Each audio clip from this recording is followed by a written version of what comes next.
আপনারা জানেন আমার উপর যে মিসাইল মারা হচ্ছে সম্পূর্ণ মিথ্যা, জালিয়াতি। আমার এক্স আইডি হ্যাক করে যারা এই দেশে জনগণের সরকার চায় না, যারা দলীয় পারিবারিক গোষ্ঠীতান্ত্রিক সরকার চায়, যারা এই দেশকে গোলাম বানিয়ে রাখতে চায়, তারা আমার উপরে এই মিসাইল নিক্ষেপ করেছে। সংযোগে বুঝতে পেরেছে মানুষের হৃদয়ে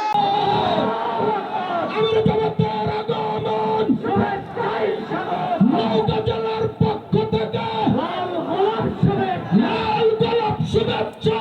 আল্লাহর ভূমিদল বিজয় হবে। আমি প্রথমে আপনাদেরকে আমার ব্যক্তিগত একটা অনুভূতি আজকে প্রকাশ করেই পরবর্তী কথা কিছুটা বলার চেষ্টা করবো ইনশাআল্লাহ। আপনারা জানেন গত 5 দিন ধরে ধারাবাহিকভাবে আমার উপর মিসাইল নিক্ষেপ করা হচ্ছে।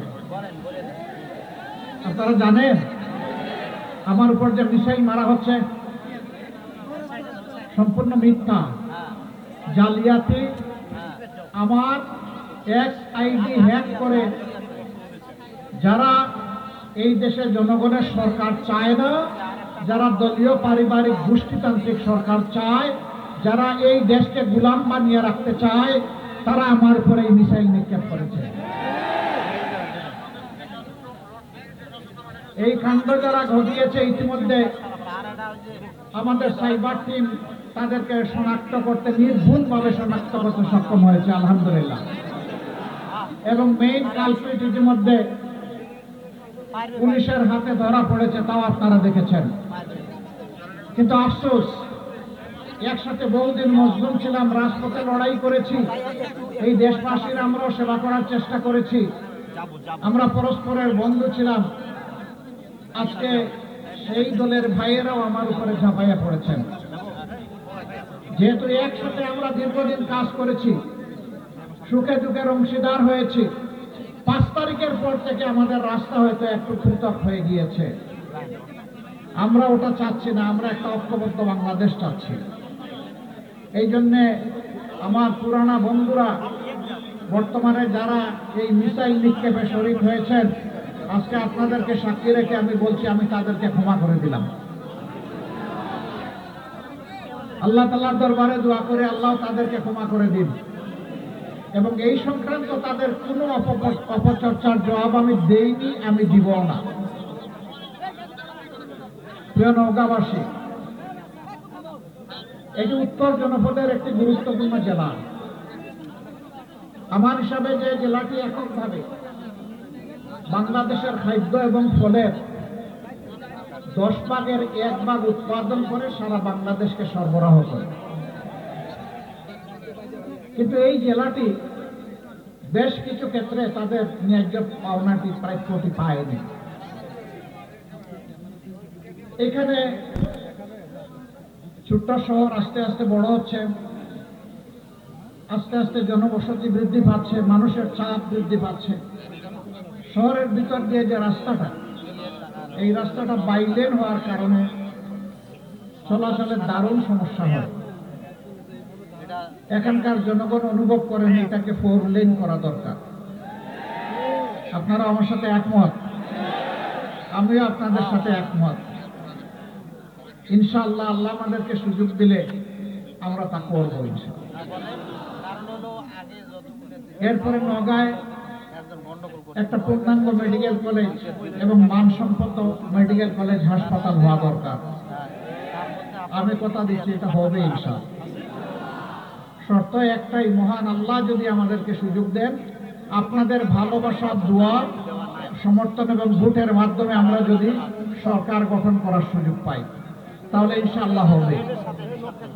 এরপরে এটা যেহেতু কৃষি প্রধান এরিয়া, এই কারণে আমরা ইতিমধ্যেই ঘোষণা দিয়েছি পুরা নর্থ বেঙ্গলকে আমরা ইনশাআল্লাহ কৃষি শিল্পের রাজধানীতে পরিণত করবো ইনশাআল্লাহ। এখানে কৃষি গবেষণা ইনস্টিটিউট হবে, বিশ্ববিদ্যালয় হবে, এবং সেই পড়ালেখা কাগজে না বাস্তবে হবে, প্রফেশনাল এডুকেশন। এখান থেকে বের হয়ে দক্ষ জনবল হিসেবে দেশে এবং বিদেশে সম্মানের সাথে তারা দেশ গড়ায় ভূমিকা রাখবে, বিদেশে কেউ দেশের জন্য কাজ করবে। আমরা সেই জনবল ইনশাল্লাহ এখানে তৈরি করব। এখানে ধান এবং ফল এই দুইটার গবেষণা ইনস্টিটিউট যদি পূর্ণাঙ্গ technical university based up on agriculture, কৃষিভিত্তিক বিশ্ববিদ্যালয় যদি এখানে হয়, তাহলে ওটা আলাদা আর লাগবে না, ওটা তারই অংশ হবে এবং গবেষণা ইনস্টিটিউট ওখানে অন্তর্ভুক্ত হয়ে যাবে স্বাভাবিকভাবে, সেটাও ইনশাল্লাহ হবে। এই এলাকায় বিপুল পরিমাণ আম উৎপাদন হয়, কুল উৎপাদন হয়, এখানে পেয়ারা উৎপাদন হয়, কিন্তু সংরক্ষণের উপযুক্ত ব্যবস্থা না থাকার কারণে কৃষকরা তাড়াহুড়া করে, খামারিরা তাড়াহুড়া করে তারা বিক্রি করতে বাধ্য হন। এতে তারা উপযুক্ত মূল্য পান না, আর বিক্রি না করতে পারলে পচে গলে শেষ হয়ে যায়। এটা সংরক্ষণ না করার কারণে দেশবাসীও সারা বছর এটা খেতে পারে না। আমরা ইনশাল্লাহ গোটা উত্তরবঙ্গে আপনাদের সাথেই পরামর্শ করে উপযুক্ত জায়গা নির্বাচন করে একটা নয় একাধিক ইনশাল্লাহ সেই সংরক্ষণাগার আমরা গড়ে তুলব। এরপরে আছে সংরক্ষণের পাশাপাশি বিশেষ করে আম এবং লিচু দুনিয়ার বিভিন্ন দেশে এখন প্রসেসিং হয়, জুস হয়, আবার এটাকে অন্যভাবেও মেনটেন করা হয়। সেই প্রসেসিং ইন্ডাস্ট্রিও ইনশাল্লাহ বিশেষ করে এই নওগাঁ এবং চাপাইতে হওয়ার দাবি রাখে। আমরা তা করব, আল্লাহ যদি আমাদেরকে সামর্থ্য দেন ইনশাআল্লাহ। কুসুম্বা মসজিদ, পাহাড়পুর বৌদ্ধবিহার, দুবলহাটি রাজবাড়ী সহ সকল প্রত্নতাত্ত্বিক স্থান সংরক্ষণ এবং পর্যটন কেন্দ্র হিসাবে গড়ে তোলা। পর্যটন এখন বিশ্বের অন্যতম একটা আয়ের উৎস। বাংলাদেশে বিপুল সম্ভাবনা থাকা সত্ত্বেও অবহেলা, অযত্ন, অনাদর, দায়িত্বহীনতা এবং দুর্নীতির কারণে এই শিল্পের কোনো বিকাশ হয় নাই। এটাও হবে ইনশাআল্লাহ। আপনারা শুধু দোয়া করবেন। আপাতত স্থানীয় বেশ যেগুলা অ্যাড্রেস ছিল আমি এখানে শেষ করলাম। প্রিয় সম্মানিত জনগণ, ভাই ও বোনেরা, বাংলাদেশ আগেই বলেছি আমাদের প্রিয় জন্মভূমি। 54 বছরে বাংলাদেশ বারবার সুযোগ পেয়েছে। যারা শাসন ক্ষমতায় এসেছেন তারা নিজেরা ক্ষমতাবান হয়েছেন, কিন্তু জনগণের ক্ষমতা তারা বৃদ্ধি করেন নাই। তারা জনগণের পকেট কেটে নিজেদের কপাল কিসমত বড় করেছেন। জনগণের টাকা চুরি করেছেন, ডাকাতি করেছেন, লুণ্ঠন করেছেন, ব্যাংক ধ্বংস করেছেন, বীমা ধ্বংস করেছেন, শেয়ার মার্কেট লুট করেছেন, মেগা প্রকল্পের নামে মেগা দুর্নীতি করেছেন। এই লুণ্ঠন করা টাকাগুলো দেশে রাখার সৎ সাহস ছিল না বলে বিদেশে পাচার করে দিয়েছে, যার পরিমাণ হচ্ছে 28 লক্ষ কোটি টাকা।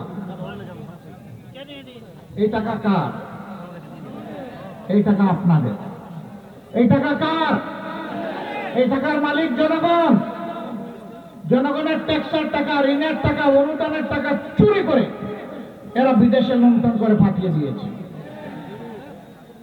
ইনশাআল্লাহ আমরা কথা দিচ্ছি, আল্লাহ সুযোগ করলে আর কাউকে নতুনভাবে চুরি এবং লুণ্ঠন করতে দেওয়া হবে না।